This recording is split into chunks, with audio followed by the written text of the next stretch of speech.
Maybe it was a disguise, perhaps a way of life. One way or another, Kirkwood police say the armed robber in this case was a man dressed as a woman. What they were really after, though, was this ATM that's hidden behind this shelf. Andre, I thought I was here to do a little fashion update on the season's hottest trends. Apparently that is not the case.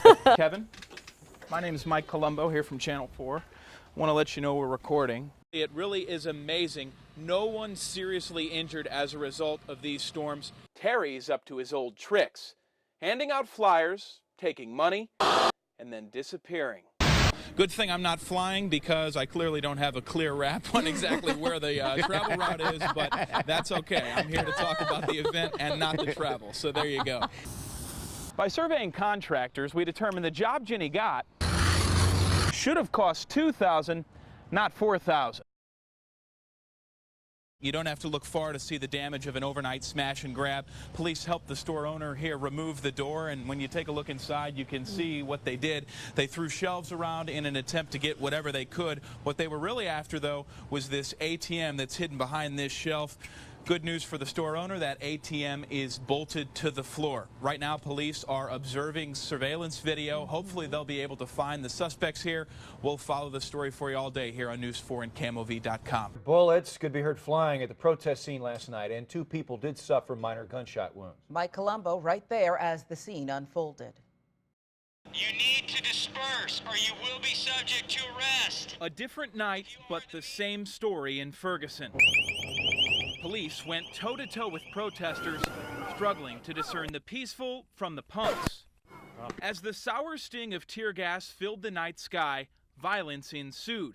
2 people were shot, 4 police officers were injured, and more than 30 people were arrested, including Billy Moreno from Austin, Texas. And there are people that are angry and they're trying to figure out what to do, but you can talk to them.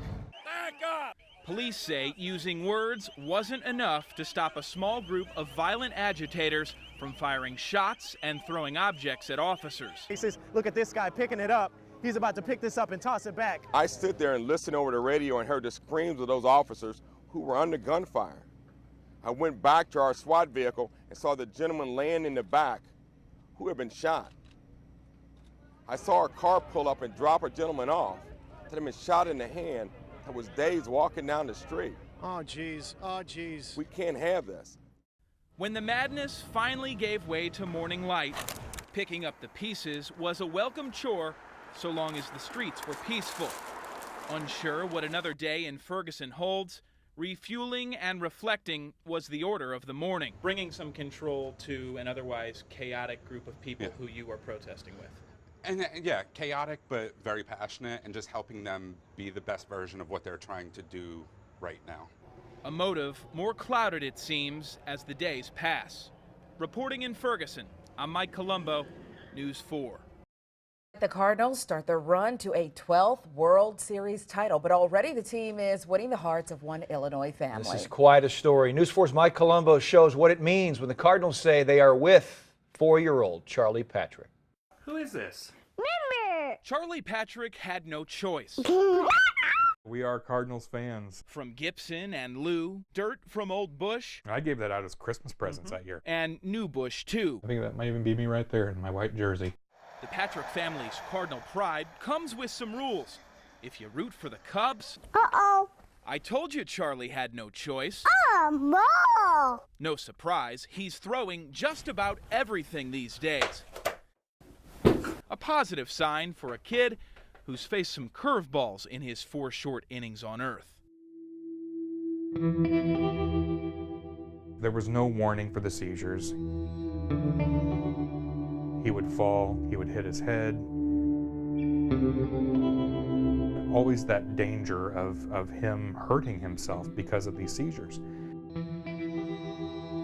For 2 years, the seizures became more frequent and intense.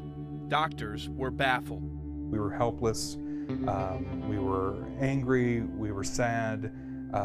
We still were hopeful, though, that we were going to be able to figure out what was wrong with our son. The Patricks found hope at St. Louis Children's Hospital, where doctors diagnosed Charlie with a rare inflammatory brain disease called Rasmussen's encephalitis. The shrinkage on this side is caused by the encephalitis, which is the brain inflammation. As this MRI shows, half of Charlie's brain was under attack. Thankfully, a team of doctors had a plan to fight back. At our center here, we have about a 90% control rate with this surgery with complete seizure relief. And all of the patients with Rasmussen's encephalitis have been seizure-free or largely seizure-free after this operation. The 8-hour surgery was successful, but recovery stood on deck. It's hurting. Okay.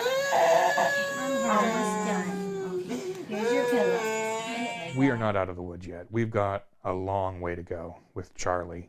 Amid the uncertainty, a familiar bird brought some much-needed relief. Is he still back there? Oh! Oh my goodness.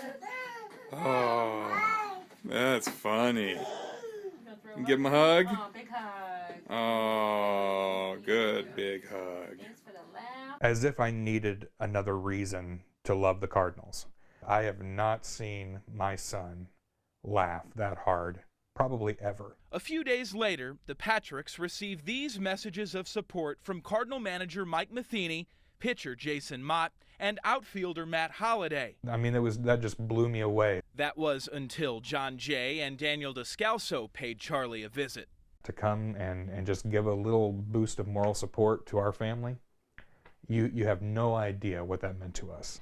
Those feelings are mutual. It was great being there that day and to see him, get excited when we walked in the room and be able to hang out with him and his family for a couple minutes. When you see, somebody suffering through that as a 4-year-old, it's one of those things that really touches your heart.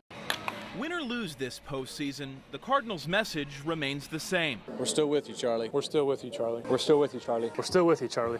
And it sounds like they'll be able to support each other for a long time. I think his chance of remaining seizure-free for the rest of his life is very high. As far as a fairy tale ending, I'm hoping for full recovery for my son, and I'm hoping for another World Series title for the Cardinals.